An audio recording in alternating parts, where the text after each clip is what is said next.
Are you having a hard time figuring out what to get Dad for Father's Day? You should check out Row 1 Brand's Vintage Pictorum Gallery. They have America's best sports art.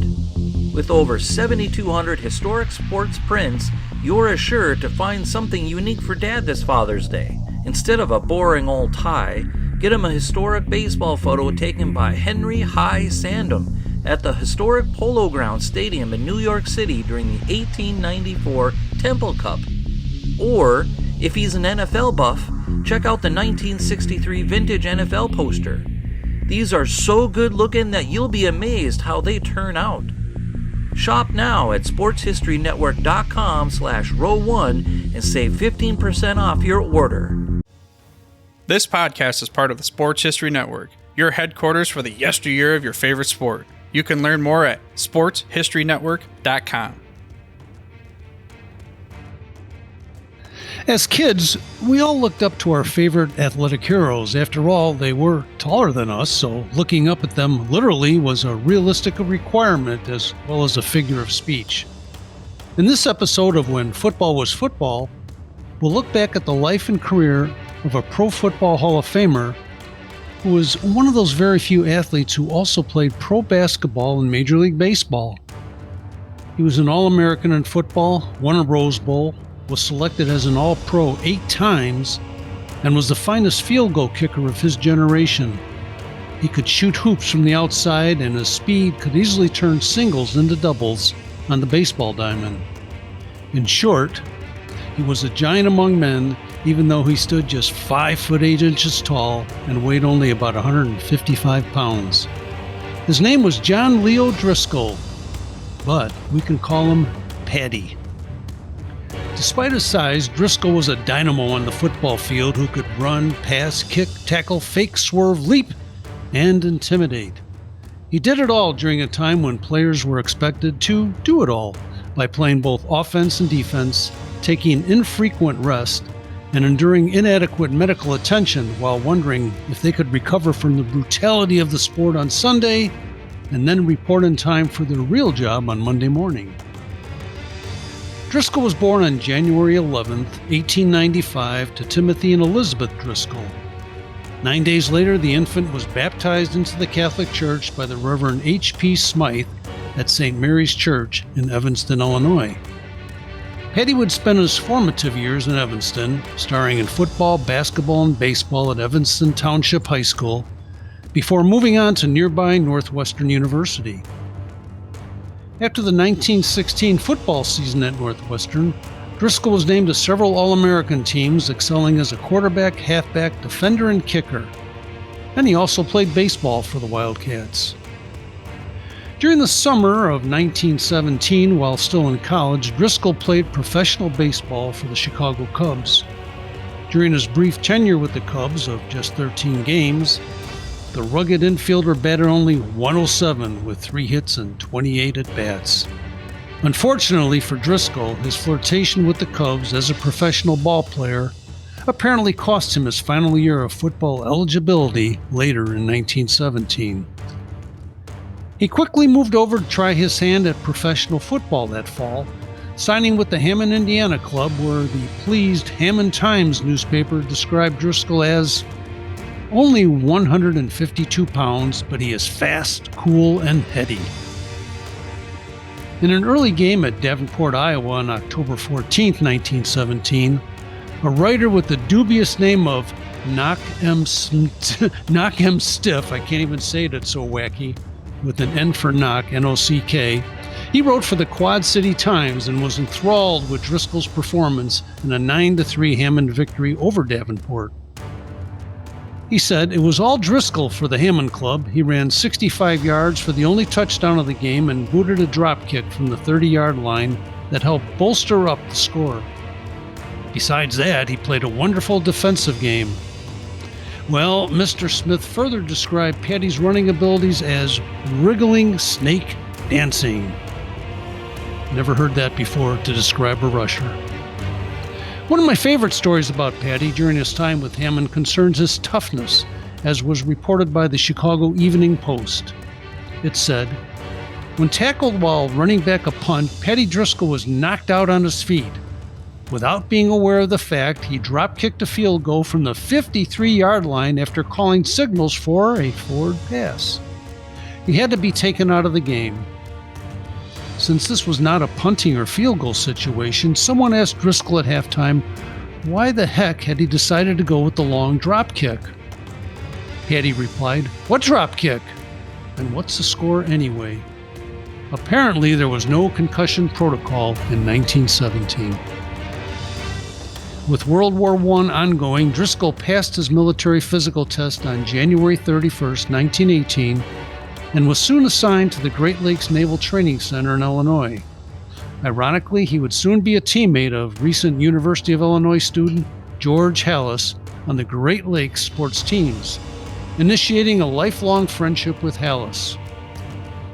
During the war, many collegiate teams were either disbanded or played a brief schedule due to a lack of personnel since most young men were in the service. At the January 1, 1919 Rose Bowl, 2 service teams met with Great Lakes, including Driscoll and Halas in starting roles, stopping Mare Island from California 17-0. Famed columnist Red Smith recalled that the offensive firepower of Driscoll was the turning point in the game after one of Driscoll's passes was a 32-yard touchdown to Halas, while Paddy's booming punts, including one 60-yarder, kept Mare Island deep in its own territory. As Smith stated in 1956, "In all the years since, no one has seen a finer football player than the little guy who led Great Lakes to victory over the Marines of Mare Island." His performance earned high praise from Walter Camp, the acknowledged football expert of the time, who said that Driscoll was the greatest quarterback he ever saw in action. Legendary sports writer Walter Eckersall described Paddy as the greatest football player at Northwestern since the adoption of the forward pass. That was according to Edward Prowell of the Chicago Tribune. With his departure from the service in early 1919, Driscoll spent a couple of months playing for the minor league Los Angeles Angels of the Pacific Coast Baseball League, but his inconsistent hitting led to his release in late May. That fall, in 1919, he hooked up again with Halas as both returned to the gridiron for the Hammond All-Stars. When the American Professional Football Association, now called the NFL, was founded in 1920, Halas urged Driscoll to join him on the Decatur Staley's team. Instead, Paddy accepted a lucrative offer of $300 per game to play with the Racine, then the Chicago Cardinals. Back when a loaf of bread cost 11 cents and an NFL franchise could be had for only $100, this was truly an unusual economic opportunity, and Paddy did not disappoint. He was named the first All-Pro quarterback in the history of the league and was usually the entire offense for the Cardinals as the team finished with a 6-2-2 record. In the winter of 1920, Driscoll showed another side of his athletic ability when he was also a standout for the Whiting, Indiana Red Crowns professional basketball team. The Fort Wayne, Indiana Sentinel described Driscoll as a speedy forward, clever on his feet, and a dead shot with the basketball. Driscoll was with the Cardinals through the 1925 season when the Cardinals won their first NFL title. He was named an All-Pro 4 times during that stretch and served as the Cardinals head coach from 1920 through 1922, compiling a 21-8-4 overall record.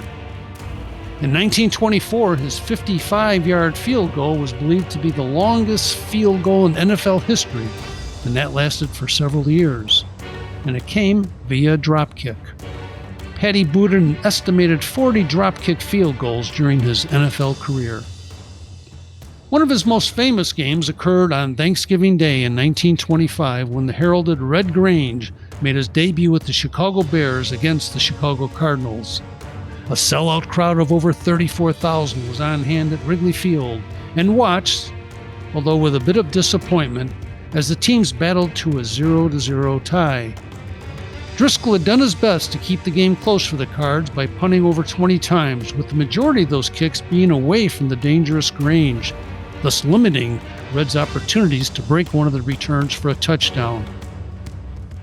Driscoll later remarked that punting directly to Red Grange was like grooving a pitch down the middle to Babe Ruth. Overall, Grange could do little against the tough Cardinals defense and the careful placement of Driscoll's punts.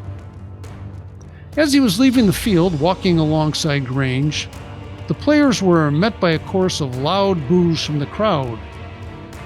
Driscoll mentioned this to his wife and said that he really felt badly that the crowd was booing the acclaimed rookie Red Grange, apparently for his poor performance during the game. His wife simply responded by saying, "They're not booing Red, dear. They're booing you for not giving him a chance to return those kicks." Then prior to the 1926 season, the cash-strapped Cardinals agreed to sell the services of Driscoll to the Bears for $3,500, and Paddy was reunited once again with his old teammate George Halas. Driscoll played with the Bears through 1929 and paid dividends immediately for his new team when he was named an All-Pro in 1926 and topped the Bears as well as the NFL in scoring with 86 points. Included in that total were a league record 12 field goals.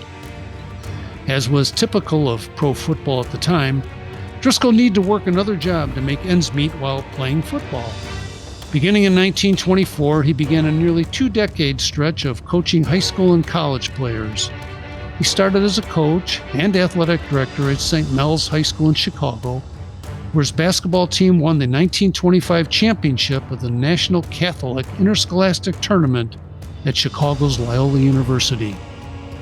He later moved on to the position of head football coach at Marquette University beginning in 1937. But Paddy was never very far away from the Bears. After leaving Marquette in 1940, he served as a Bears assistant from 41 through 55. When George Halas decided to retire from coaching in 1956 and 57, he handpicked Paddy to succeed him, and Driscoll promptly led the Bears with a 9-2-1 record to the NFL title game before losing 47-7 to the Giants in the championship match. In 1957, the Bears stumbled to a 5-7 mark under Driscoll, and by the time 1958 rolled around, Halas had unretired and took back the head coaching reins of the Bears. However, Paddy remained with the Bears as a vice president from 58 through 62 and was the team's director of planning and research until the time of his passing in 1968 at the age of 73. During his playing career, Paddy Driscoll was selected an All-Pro 8 times and was named to the All-Decade team for the 1920s. In recognition of his accomplishments, Paddy was selected for the Pro Football Hall of Fame in 1965 and then the College Football Hall of Fame in 1974. He will always be remembered as not only one of the greatest pioneers of pro football, but also as one of the finest gentlemen. He was viewed with respect by teammates and opponents alike during his wonderful athletic career that took him from Evanston High School to Northwestern, to the Chicago Cubs, to Great Lakes, to Hammond, to the Cardinals, and finally to the Bears. Hard to believe that standing just 5'8" tall, Driscoll was indeed a professional athlete in 3 different sports. Finally, we'll share one more story, and this one's from Paddy's college coaching days, and it resulted in the first negative comment about Paddy that we were able to uncover. During the week before Marquette was to play Boston University one year, Coach Paddy was unhappy with the team's practice habits, as told by columnist David Condon of the Chicago Tribune, who said, 2 days before the game, Driscoll sent out his assistant, Tarzan Taylor, to get some marshmallows and other goodies. Then, Driscoll lit a bonfire on the practice field, assembled the squad, and said, "Fellas, no practice today. You can't play football anyhow, so we'll just toast some marshmallows." Well, of course, Marquette went out and won that game. And that led to the only negative statement about Driscoll when Tarzan Taylor remembered the incident years later and said, "Oh yeah, Paddy burned the marshmallows." Thank you for spending a part of your day with us at the Sports History Network.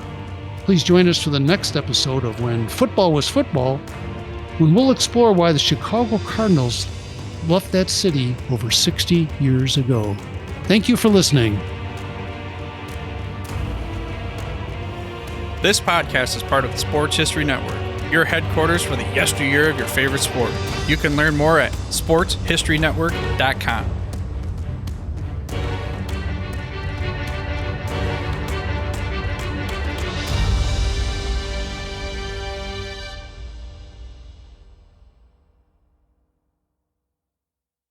At the Sports History Network, we're all about sports yesteryear, and so we're so pleased to introduce you to Row One, an online memorabilia gallery and shop that brings your sports history to life anywhere. The Row One gallery includes over 5,200 gorgeously reproduced prints of team posters, game program covers, game tickets, advertisements, and more in baseball, pro and college football, pro and college basketball, and more. And any gallery item may be printed in a variety of sizes on wood, metal, canvas, acrylic, or poster paper. And in Row One shop, check out the thousands more of unique items with the retro and historical designs dating back to 1876, including t-shirts, long-sleeve shirts, phone cases, mugs, blankets, pillows, towels, and even shower curtains. Go to sportshistorynetwork.com, ROW1, for access to the full Row One catalog and for gallery prints and gift items, plus get a 15% discount off all prints on the Row One Pictorum Gallery with coupon code SHN15. Follow the link on the show notes.